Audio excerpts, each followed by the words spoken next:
When the palace clock began to strike midnight, Cinderella remembered her promise.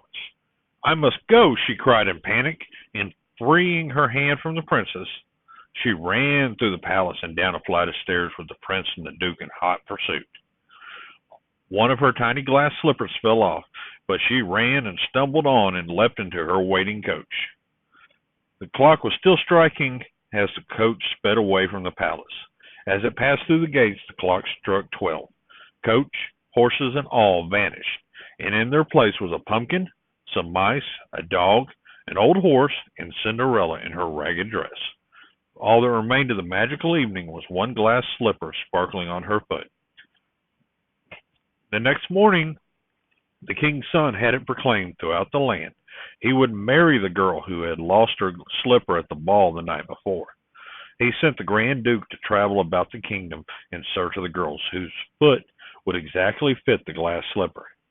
The Duke tried the little slipper on every princess, every duchess, and all the court in vain. Finally, he came to Cinderella's house. The stepmother, in great excitement, went to rouse her lazy daughters. "We haven't a moment to lose," she cried.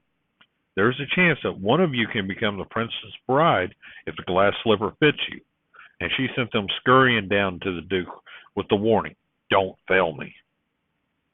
Then she followed Cinderella, who had gone to her room to make herself presentable for the Duke, and locked her in.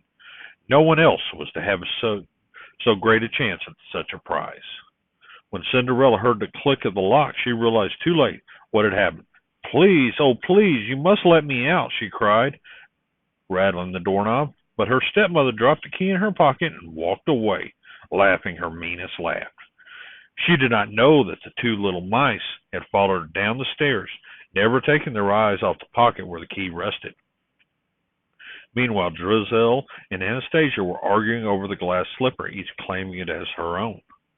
The stepmother watched as first Anastasia, then Drizzle tried to squeeze their huge foot in such a tiny slipper, without success.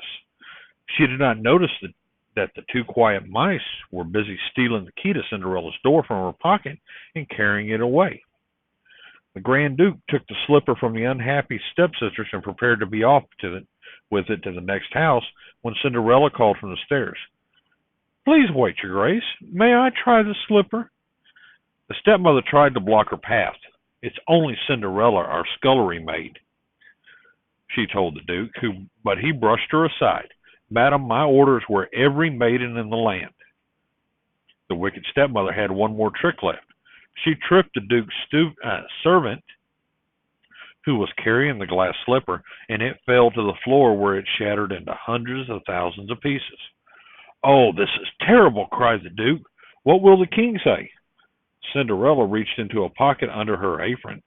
"See," she said, "I have the other slipper." And the Duke slipped it on her foot, which of course it fit perfectly.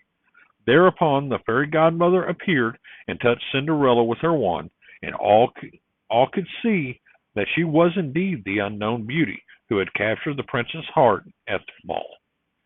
Cinderella was driven to the royal palace in the king's own coach.